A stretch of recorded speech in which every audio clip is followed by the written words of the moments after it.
Good evening, ladies and gentlemen, and welcome to another episode of Guyana's Oil and You. I am your hostess this evening, senior journalist of Kaieteur News, Kiana Wilburg, and tonight we have with us a distinguished guest, the Vice President of Guyana, Dr. Barrett Ajakdio. Sir, welcome to tonight's program. Thank you. Thank you. Okay, so we will jump right in. We only have an hour for tonight's discussion, and we are going to start with the issue of concessions. Dr. Jagdio, many of the oil and gas contracts have concessions which leave locals at a disadvantage. With Guyana now being an established, proven oil reserve country, do you plan to review some of these massive concessions which put some of our locals at a disadvantage? Well, first of all, I think we have been very clear about our approach to the oil and gas sector. We outlined several areas in our manifesto, and we campaigned on that. And that has to do with how we treat existing contracts and how we treat future contracts. That's first of all. Secondly, transparency provisions, and then what we want the resources used for. So we explained these during the campaign trail. But you asked specifically about how Guyanese are going to benefit. We made it clear to ExxonMobil, and this is not a new position everywhere on the campaign trail, that we intend to pass local content legislation, which the previous government did not do, which will force oil companies to ensure that they address the issues that are pressing nature to our business community and ordinary people. We believe that enough has not been done to allow Guyanese to benefit from the developments taking place. And therefore, that will be one of the areas that we plan to negotiate with the company very soon. But more, it's not just in negotiation. With a consultation with the public. We plan to set up a working group. That's why we reached out to Dr. Paul, because we know he did some seminal work in this regard. And then once we've come up with positions that will ensure that our people are treated in an equal manner. If you're a subcontractor, say a Trinidadian subcontractor now, and for ExxonMobil, you get duty-free concessions on everything, tax Correct. concessions. Correct. If you're Guyanese, and then they can then use the duty-free concessions and they bid on other projects. So they have an advantage over Guyanese who may want to build a warehouse but never got duty-free concession. Exactly. And therefore, they have to compete with a company that has concession. That has to change. And this can't be, we made it clear to Exxon in our initial engagement that local content is not just for Exxon alone or the company, that it is for all their subcontractors. So Exxon could easily say, well, I've subcontracted the work out, and therefore that's not my responsibility. They will have a responsibility to ensure that their subcontractors also observe rigidly the provisions of the legislation in relation to local content. And we have to fix this. I don't want to regale you with examples that we have used on the campaign trail, but Guyanese are doing the same job and they get less pay. That can't happen in the future. Secondly, there are lots of work that could be done by Guyanese companies that are subcontracted to foreign companies. I understand a Guyanese company at this point in time can't build an FPSO, but they can definitely provide a whole range of services that are now contracted out to foreign companies. That has to change. And so you asked me about this, and we are moving swiftly. We're hoping before the end of the year that we have draft legislation that we can put before the Parliament to deal with local content and driving more business and jobs for our people. The whole philosophy is that we want the oil companies to prosper, But Guyanese have to share that prosperity. If we don't, then we might as well shut down the sector if we don't share the prosperity. And we're not gonna. We're gonna ensure that that happens, that Guyanese share prosperity. This is a promise we made to people, and we will observe it faithfully. Thank you very much, sir. On the issue of local content, ExxonMobil has said that it has expended some $60 million on local content efforts. What is going to be the position of the PPP in terms of auditing these costs to ensure what was expended was not inflated and to ensure that what ExxonMobil calls local content falls within the framework of the government where local content is concerned? You see, this is because there is no legislation, there is no law governing local content, then the company there's been no real definition, and there has been no interest on the part of the previous government to do the audits or to hold the company accountable in terms of definition of local content. That is why people can get away with this sort of thing.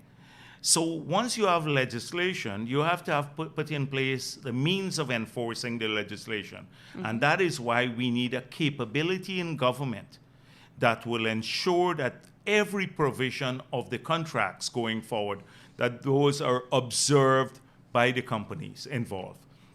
And this includes auditing of local content costs and to see whether the components of those costs are properly classified. Okay. I'd like to turn your attention to the environment. This has been a widely spoken on issue, and particularly as it relates to the Environmental Protection Agency, in terms of it being a well-resourced regulator. What is going to be the position of the PPP in terms of reinforcing the capability of the EPA to ensure it's able to keep ExxonMobil in line? Yes. So first of all, the environmental provisions governing the relationship between the state of Guyana and the companies must be enshrined and properly enshrined in the contracts, either the core contract or in the development plans. Right now, we're dealing with Payara. Mm-hmm. So once they're there, they have to be enforced. And that means developing a capability to do the enforcement, similar to the capability to monitor local content spending. Mm-hmm. So that is an important issue for us. We have made it clear that in the negotiations, even in Payara, that there are some critical issues that we have to be satisfied about. First, that there is adequate provision to take care of any spill and do it quickly, and that it will not bring an additional cost or liability to the state of Guyana, that it would all be taken care of by the company. Mm-hmm. Because if it gets to such a huge state that the government of Guyana or the people of Guyana have to take care of those costs, I think that was a concern raised by many people, then it could run into billions of dollars. Correct, yes. So that is one principle that we are operating under.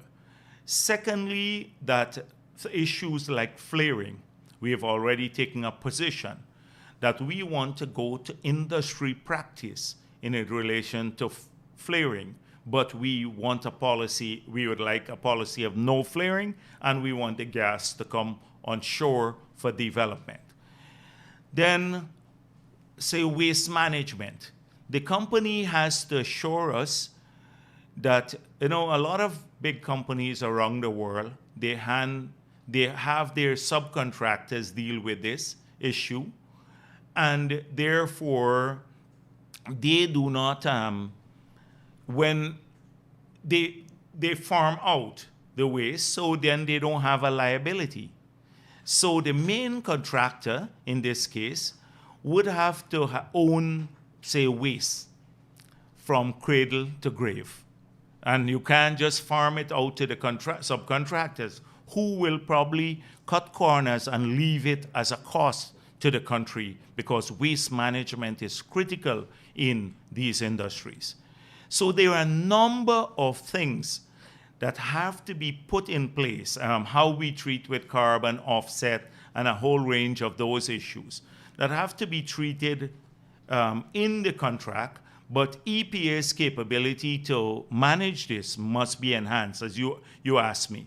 Now, the EPA, on the other hand, cannot become a humbug to investments, not just in oil and gas, but across the country. I'm talking about every sector because sometimes we have seen that happening in many areas. So we want to strike that balance, but that is not in relation to oil and gas. That is for the entire country, because a lot of people have projects now that we get an enormous amount of complaints. Small projects that are classified would have very little impact on the environment outside of the oil and gas sector, where they have to wait forever to get an EPA approval, or often they have to pay money to someone to get this approval. So we want the agency to safeguard the country, our welfare, our people's welfare, but at the same time to be, open to economic development. So that's a position. Just to follow up on that topic as well, Dr. Jagdeo, can we expect to see some portion of the 2020 budget being allocated towards building the capacity within the EPA in terms of giving it the experts that it needs to be the regulator that is required for the oil and gas industry? Well, this brings me to an institutional approach. Mm-hmm. It's not just the EPA that you have to have advanced capabilities in. We plan to move eventually to a petroleum commission. So that would be a technical commission that will overlook and monitor these contracts. So you have less ministerial political involvement. Then in the ministry itself, you have to have policy capabilities, a whole range, enforcement, compliance capabilities, auditing capabilities, so that they can manage effectively these contracts and this sector. And we would like eventually to create a core of Guyanese managers, maybe 400 or 500 of our young, brightest people, to put them on scholarships, train them, and we believe the company must share this cost with us. 300,000 Guyana dollars is not adequate for this sort of thing, for training in Guyana. Now, the company pays millions of US dollars for its bureaucracy, and we share half of the cost. We pay half of the cost. That is the cost oil. So they too must provide enough funds for Guyana to build a great capacity, its own capacity, to monitor the sector. And this would be good for them because then they'd have a core of professionals. Sometimes if people don't know about the sectors, they can be a bit unreasonable. But if you have a good quality indigenous capacity, when I say indigenous, I mean Guyanese capacity. Yes. And we want our people to become the regulators in the future. So you may not have a large amount of money in the upcoming budget for that, because we can raise grants, we can raise loans for this capability, we can get people assigned to us, and the company should help to fund some of these costs too, because in the long run it helps them to have qualified regulators. On the issue of costs and some of that being shared, what is your position on the cost expended on local content being recoverable? And does the PPP intend to take a real hard look at what costs the company can recover and what shouldn't be recovered? This is important. So from my briefing is that we have the pre-contract costs. Yes. And they're about 460 million that's on the audit, but these go only up to, from exploration up to 2017. So, and they have not completed that audit as yet. So Exxon submitted a bill of 460 million, and we have to complete to see whether we agree with that from the audit. So it means that the costs from 2017 to now have not been audited as yet. And I don't want to call it criminal. I'm trying to switch away from some of the language that I've used before, but it's akin to being criminal. They're not looking out for interest. So how do we know that these are real costs? So it's not just what constitutes recoverable costs. It is also auditing all the costs, the submission on all costs. So to see whether they meet industry standards, etc. So that is a vital part of our plan going forward. You have to check.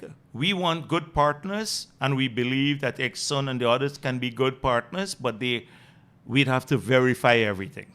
If you produce a lump sum figure, we want a breakdown. We want to hire our own people to check whether these costs are costs that should go to cost oil or they were spending excessive. Now, local content costs should also be, once it's found to be appropriate, should come out of cost oil too, just like appropriate cost from, say, the FPSO. That you buy the FPSO, we satisfy ourselves that this was the best cost they could have gotten for the FPSO. So too local content, because nobody will want to spend on local content if it's not against cost oil and it has to come from profit oil. None of the two parties would want to spend. But if we want more spending on local content, then once it's appropriate, then it must be recoverable against cost oil. Okay. I'll turn to the capacity of the nation to detect inflated costs in ExxonMobil's cost recovery bills. And the fact that there aren't any punishments at this time for whether companies are caught doing this. What is going to be the position of the government in building the country's capacity where this is concerned? So clearly in the future, right now, if we find that the costs are inflated, then there must be remedies. Mm-hmm. You can't get off scot-free if you inflate the costs and then you expect the next partner to accept it without any remedy. There must be a remedy in the contract, and I believe arbitration is one of those remedies, right? So that as it relates to the existing contract. Mm-hmm. In the future, these are issues that will have to be addressed because the contract, the original contract, many people have been critical, including us in opposition. The newspapers, Kaieteur News, and many others, they have pointed out in huge areas of deficiency in those contracts. Mm-hmm. So, like the lack of ring fencing, yes, that is a key issue we have to address. Maybe profit oil, royalty, a whole range of other issues that are there. We were critical of the weakening of relinquishment yes. provision. I don't want to enumerate them. There are about 8 or 9 issues, the lack of rigid provisions for local content, the fiscal terms, etc. So we made it clear, and we said it on the campaign too, that we have to develop a standard PSA, a production sharing agreement, in the future. And where all of these issues will have to be addressed. And therefore, any company in the future that wants to negotiate a production sharing agreement will have to face those terms. So even ExxonMobil, which is the main operator on the Kanji block, the Kanji block and Kaieteur blocks, they will have different terms than the existing contract when they come to develop those areas. Because the provisions under the Stabroek block, the agreement that Trotman signed, will not apply, and we ensure that that's not going to happen. We promise that already apply to future negotiations on the Kanji block and the Kaieteur block.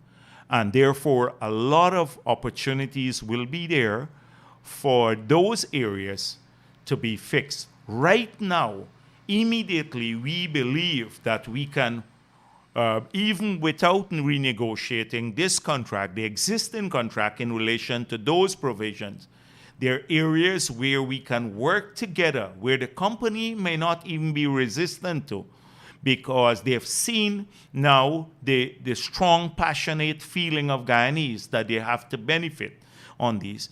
That is increased local content, what we spoke of at the beginning. Mm-hmm. 2, moving our gas onshore swiftly, as quickly as possible to produce energy, probably protein for animal farm, for animal livestock industry, and also maybe in the first phase, LNG, that is cooking gas.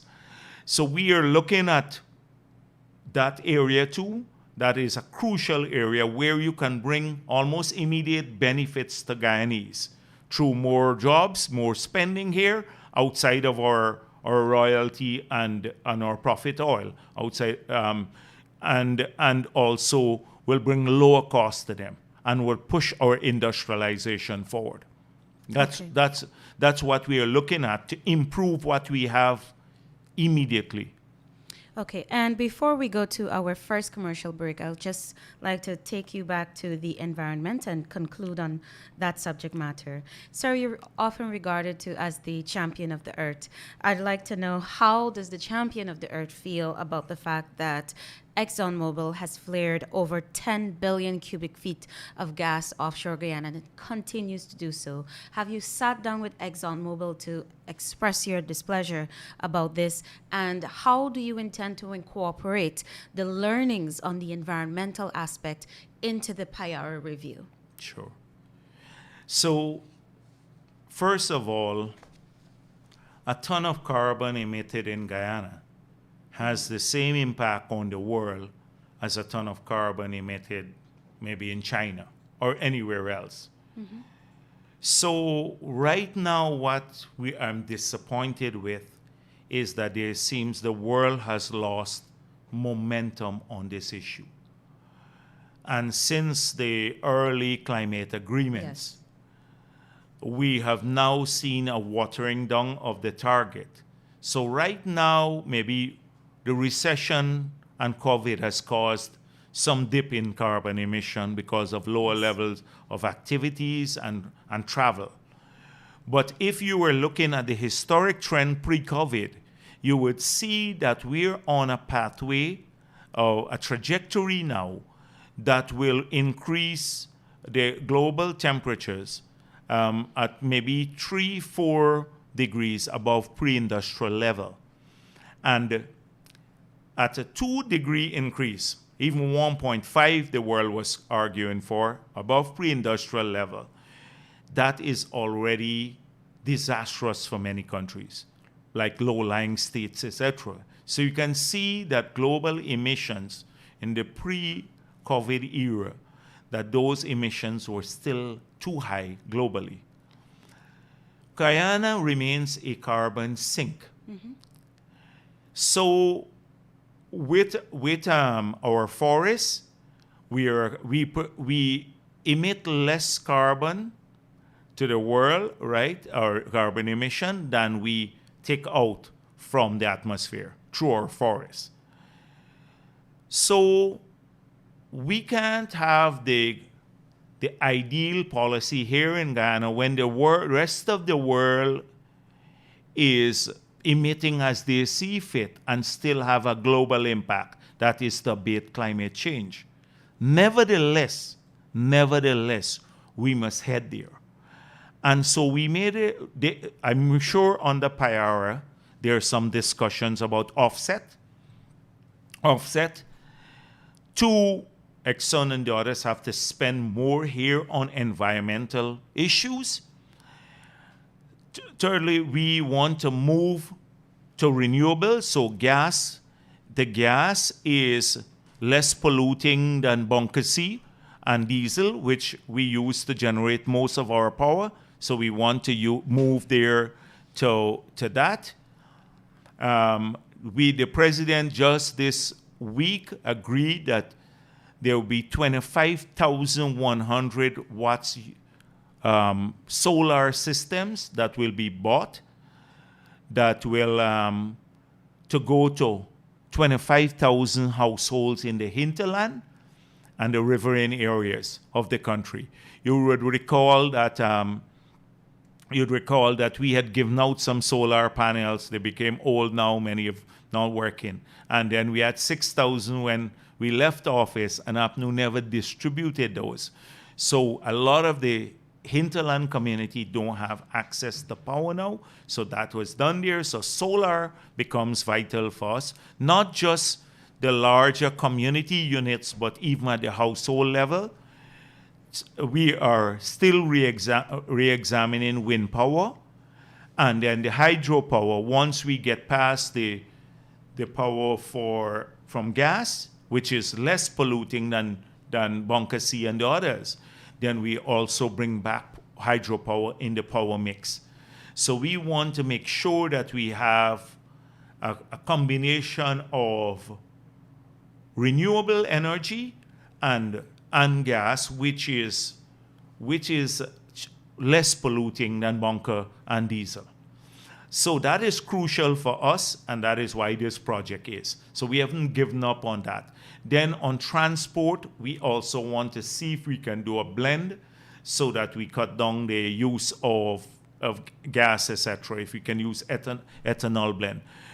Energy saving devices, all of these issues will be put in place. So coming back to the issue of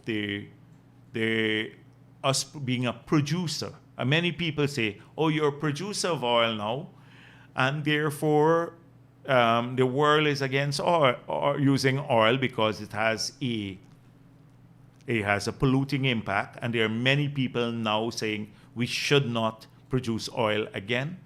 We don't have that option in Guyana. Our people badly need development.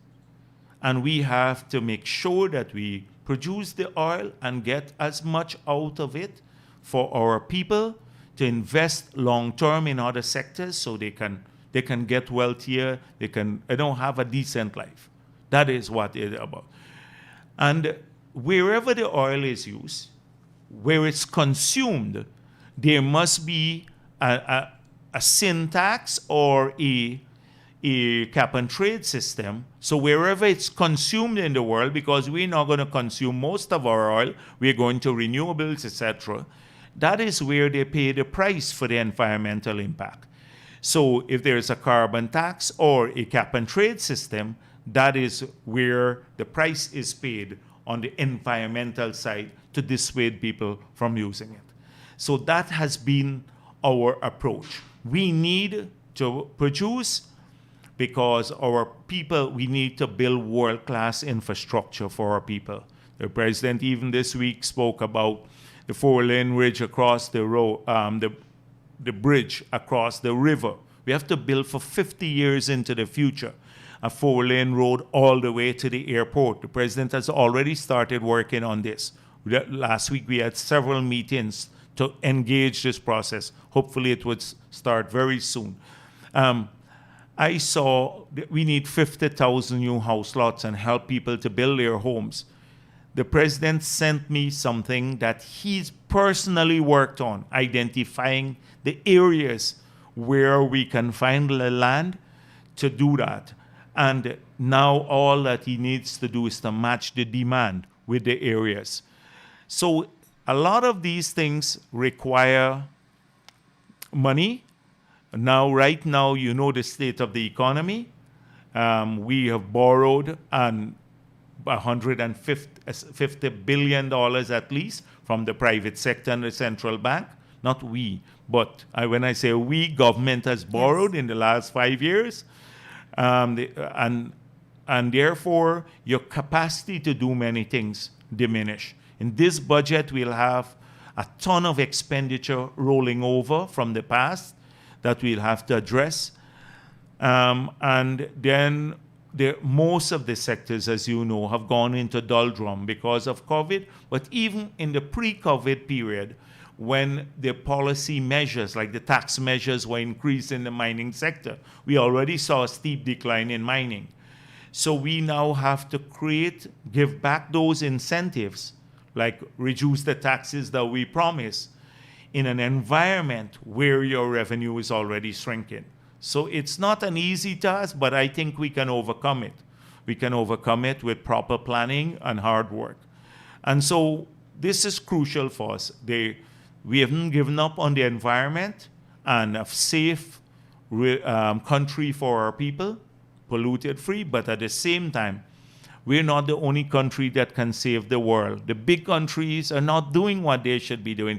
They're putting out a ton of emissions every day, and we are already a carbon sink. We absorb more carbon dioxide from the atmosphere than we put into the atmosphere. But that doesn't mean that ExxonMobil, let me make that clear, in the negotiation, that doesn't mean that ExxonMobil doesn't have to make more provisions to allow us or to help us to create a financial flow to the government beyond a 300,000 that they gave, a paltry sum. That sum is less than one staff make at Exxon. And also, that's too paltry a sum to assist us in rolling out the plans that we mentioned earlier. Thank you very much, Dr. Jagdeo. We will go to a quick commercial break, and we will return for more discussions on Guyana's oil and you.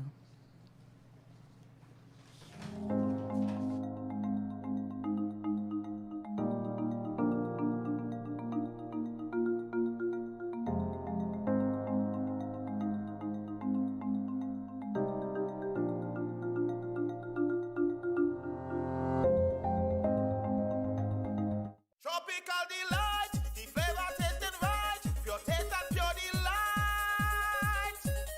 Orange apple cranberry, fruit punch mango, yes sir. High in energy. Jumping up every day and I jumping up every night. I think it's back and it's pure taste, pure delight. Energy to unload behind a truck down the road. Details going to explode. Tropical delight, just pure delight. COVID-19 tips sponsored by Dex Soap. 1. Practice social distancing. 2. Wear your mask when leaving the house. 3. Wash your hands regularly for 20 seconds using our Dex Soap. 4. Cover your nose and mouth with a disposable tissue or flex elbow when you cough or sneeze. Choose Dex Soap for that extra cleanliness. Dex Soap is affordable and available nationwide. Obey your thirst for the truth. Because you're worth knowing the truth. Quench it with Kaieteur Radio. Demerara and Essequibo 99.1 FM. Berbice 99.5 FM.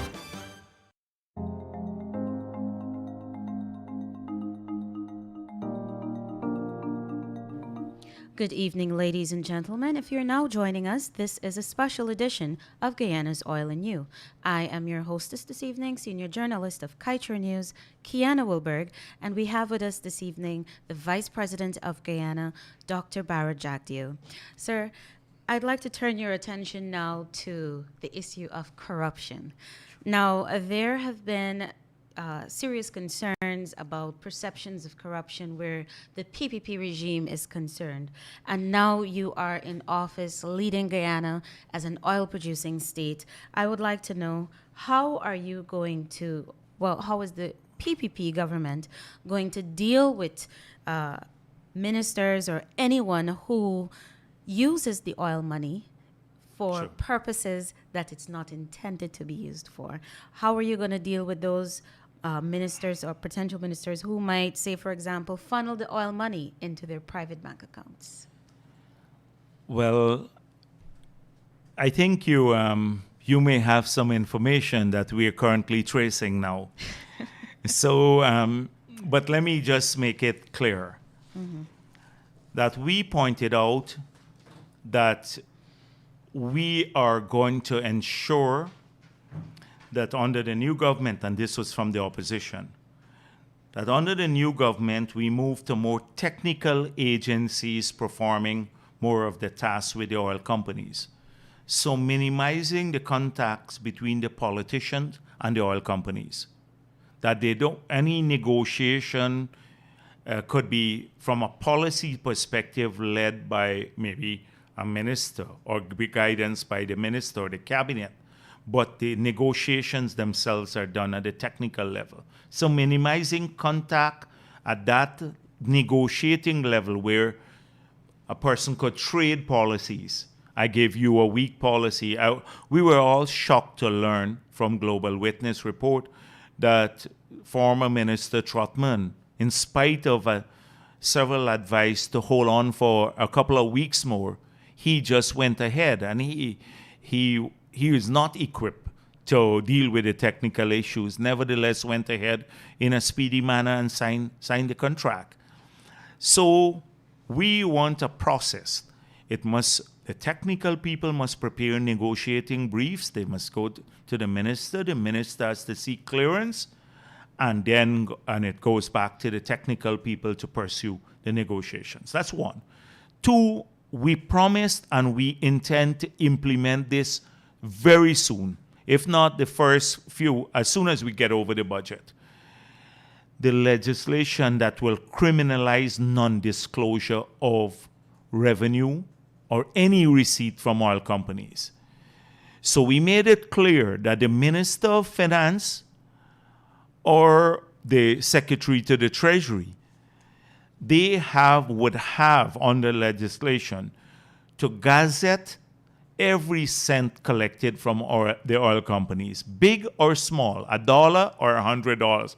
You know what happened with the 18 million US. That could never happen again. So they must gazette all of this so that the country can read the official gazette and know how much we collected, in what month, etc. And they also have to notify the parliament, all within a time period, maybe 3 months. Should they fail to do that, there would be a jail penalty attached to it. So if the country knows how much we've collected every year, you, Kiana, can go to the gazette, the official gazette, and just add down all the sums. And then you, as a private citizen, will know Guyana collected this amount of money for the year, say 100 million US dollars. Secondly, once that's paid into either the Sovereign Wealth Fund or the Treasury, it has to go through the budgetary process and the audit process. So the only reason people can steal money is in many of these countries. We looked at the experience in lots of countries, is when nobody knows how much money you've collected. Like we did not know that they collected the 18 million. And then Jordan said he thought it was a gift. Right here on Kaieteur Radio, weeks before the elections, said he thought it was a gift. It was not a gift. Should have been paid into the Treasury and the Parliament notified. So if you have that, then you will never be able to do that sort of thing. And therefore, so that is a key provision for us. There'll be other transparency provisions. We promise to work on campaign financing legislation. So in the future, there's big worry that big oil companies can buy out political parties and all of that. So we'd have to work on that a little bit later. But those things hopefully will create the environment of transparency. Then in the other sectors, what they have done is to personalize contracts. So they have destroyed the institutional settings for contract. Even as I'm speaking, I saw stacks of contract that were dealt with outside of a tender board environment or scrutiny. So when you undermine the procedure for awarding contracts, you don't advertise, or the selective tendering are done with only 3 people in your office, like the Olita Moore contracts, then there's room for corruption, enormous amount of corruption. So we have to go back rigidly to put in place the safeguards we had in relation to tendering, etc., and the regulations would be in place. And then audits. So you wouldn't believe that NISIL in 5 years of this government, with all the talk of transparency, never had an audit. Not in any of the 5 years. And the Minister of Finance and all of these were talking about Nisil and Harman, who was on the board, I think, in the early stages, can now get up and talk about transparency with all the criticism of Nisil under us. We ensured that in 2012, we published a list of every privatization transaction, a huge document, and showed the process through which they were privatized. And that process involved the privatization unit on the Nisil going to a board, or the privatization board, which was made up of 3 persons from the government, 1 from the private sector, 1 from the labor movement, and 1 from consumer affairs. And then their recommendation going to the cabinet. In the case of the last government, the privatization unit, Nisil was making all of these decisions. And some of the decisions were not even made. We've seen some horror stories with the sale of assets. No scrutiny whatsoever. So we have to ensure that you put in place back the systems that would discourage corruption. And the Auditor General capability must be built up enormously to do these audits. So I think we can, building up the capability, and the President has already made it clear to ministers and everyone that they have to act transparently. They have to, and frankly speaking, as General Secretary of the PBP, if I see something wrong, and we speak up about it, because we're not going to allow anyone to taint the government once it's not a campaign and it's unfair, because sometimes they're campaign against people too.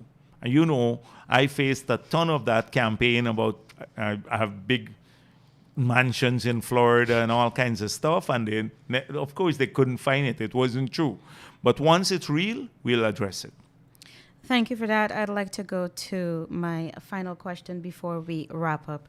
Sir, on the election campaign trail, you would have expressed your desire to examine certain policies for the oil and gas sector. Can you give us some more detail now that you're in office as it relates to how these policies that you had in mind at that time might help us to avoid oil dependency? So clearly, the oil resources have to be spent in a fashion that doesn't create the Dutch disease, where it changes relative prices and kills the competitiveness of your other sectors. So we have to watch that carefully, and how the balance of payment position evolves, because that will have a direct impact on real exchange rate. So, because we don't want it to appreciate too steeply, then you will have the other sectors becoming uncompetitive, particularly agriculture, manufacturing, tourism, etc. So that's the overarching macroeconomic consideration in terms of using resources. But we also believe that the money must be spent to assist people to live, first of all. So right now, the model that we have, we're saving money, we're saving from the Natural Resources Fund. We have about 90-something million there.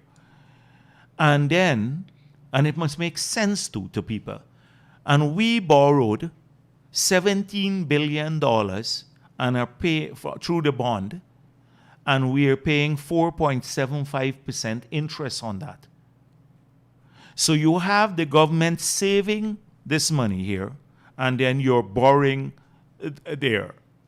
Not that it's a bad principle, but there must be a de minimis level. If people are starving, you have to say beyond 200 million, we'd start saving. But we have to make sure that, especially in the COVID time, that some of this money reaches people so they can help their family. Women who are single parents, help them to start jobs right across the country. The indigenous communities, a lot of the kids in the urban centers, South Georgetown, talking to them on the campaign trail or Sophia, they don't have a job or a prospect of a job. We have to use some of the resources to help them. Secondly, we have to use these resources to leverage them and the oil resources to build the economy of the future. Put in the infrastructure that will support the economy of the future. Cheap gas, good transport, a deep water harbor, a modern airport, not the monstrosity, but what they've done there is criminal. But I don't want to get sidetracked into that. So I believe the oil resources have to be spent knowing it's a wasting resource, because once you extract it, it's gone, to build our capability in the other sectors, to make our agriculture and our tourism and our manufacturing and other sectors competitive, globally competitive, and our services sector, etc. So years from now, we're not totally dependent on oil, because if those sectors die off, if there's a change of the relative prices, you will become like Trinidad and Venezuela and the others. We have a relatively diversified economy now. So you're going to hear more of how we're rethinking the entire scheme of using oil resources, all in a transparent manner. Transparency will not be compromised, but we'd use it to ensure that future growth is assured and well-being of our people. Okay. Thank you very much, Dr. Jagdeo. I'd like to give you a few minutes for your concluding thoughts on Guyana's future as an oil-producing state and in terms of the management that we can expect from the PPP administration. Okay. Before I do so, I just wish to, because huge problem we have now, every Guyanese, and it's a big fear people have, is about the COVID-19. Yes. The president yesterday spoke extensively on that matter. And now that we're testing more, the testing has gone up exponentially. Yes. We're going to find more cases. For example, we were deluding ourselves that Region 5 didn't have any case. And guess how they discovered that Region 5 had a case? When the woman was going abroad, she went for a test. We didn't discover it. And found out she was positive. So many places there, I believe, and if we do antibody tests, we may find thousands of people who've had the COVID and were asymptomatic and now have antibodies. But because the testing, testing 40 to 60 persons a day was inadequate. And so the testing is going up. We'll find more cases now because there are more cases out there. And then people have to be you can't shut down the country totally. You know the consequences of that. People are not prepared to accept that now. They're coming out because they have to work, they have to eat, a lot of stuff. And they're unprepared, even the airports. So we are putting in place these protocols, but people have to observe them. People go to the market and they should walk with their mask. If they don't have a mask, we can make the resources available so they can get masks. But please wear the mask, because it's important we can open up in responsible ways. The stores and stuff, if people go in, because then the transmission is at a minimal. If everyone has on mask, then it's harder to get infected. Not foolproof, but harder. And so I want to make to plea with people that we have to have some semblance of normalcy opening up, but they can help enormously if they follow the protocols, and that more testing will be done and we'll find more cases because enough was not done. We didn't have the kits. Now we're buying the automated systems, etc. And so we're going to move from a few hundred tests to maybe 500 tests a day. And you will see the figures go up because people have COVID. out there, and they're out there, and they just passed it, and without even knowing, a lot of people. They think it's just a mild flu and stuff, and many of them can infect. They're infectious. So they don't even know they have it. So this is an important thing, and I want you to pay careful attention to what the president said about trying to help. The 4.5 billion he mentioned that we set aside it's not coming from the Treasury. We are issuing a special bond through the central bank to raise the money. We'll put it in a special account and we'll repay it once the budget comes out. So we are raising the money before the budget because that's urgent. Now we deal with it. Help prepare the schools back, and also the hinterland community and spending at people's home. We want to get the help urgently to them. So I want to plead with people to understand what's going on and to try to deal with this. We have to learn to live with this. It's not going to disappear until they find a vaccine. We are all praying that a vaccine is discovered swiftly. There has been a lot of progress in this regard. So that's one. And then in the last couple of days, we've had enormous amounts of calls on this. And tonight, there's been some action taken about this accelerated capital. This is a company apparently on the east coast of Demerara that has been collecting large sums of money. We have heard so far it's from the regulators, both the central bank and the Securities Council, that this company doesn't have a license. It's illegally operating a financial services company, and that there are thousands of Guyanese who put their money into the scheme. Thousands could run as much as into nearly $30 million US. Been operating for quite a while. The Securities Council wrote Felix because it's run by a Cuban who is naturalized, and since October last year, and Ramjatan since last year. And nothing took place. Nothing happened in terms of regulating this. If we are not careful, you know how these things operate. This could be a scheme, one of those schemes where people lose all their money. And I want people to be extremely cautious. When we are confronted, when I saw this, I'm shocked that this was operating all along. And the government at that time was notified about it. And they didn't do anything to protect the people of the country, because people are told, they make a lot of money, and apparently a lot have been invested. So tonight, action is being taken, and Action in the form of? and the Securities Council and the others are working with the police to ensure that people don't flee the country, first of all. Okay. With Guyanese money. And I know it must come as a shock to people. I heard people sold their car and their homes and all and invested in this. When I heard all of this, we heard about it, by the way, and from some individuals, but we did not know the scale of it. But it's shocking this afternoon, and we have a duty to notify people. I know a lot of people, and the guys, apparently they're very cagey. They tell people, they have money in Vegas and the central bank is not allowing them to bring back the money, and that the last government didn't give them a license. This government will give them a license and stuff like that. We are very concerned about it, and if people are listening, they should be concerned. We have asked the regulators to deal with this. We have asked the regulators to deal with it. Those are two things I wanted to bring to your attention.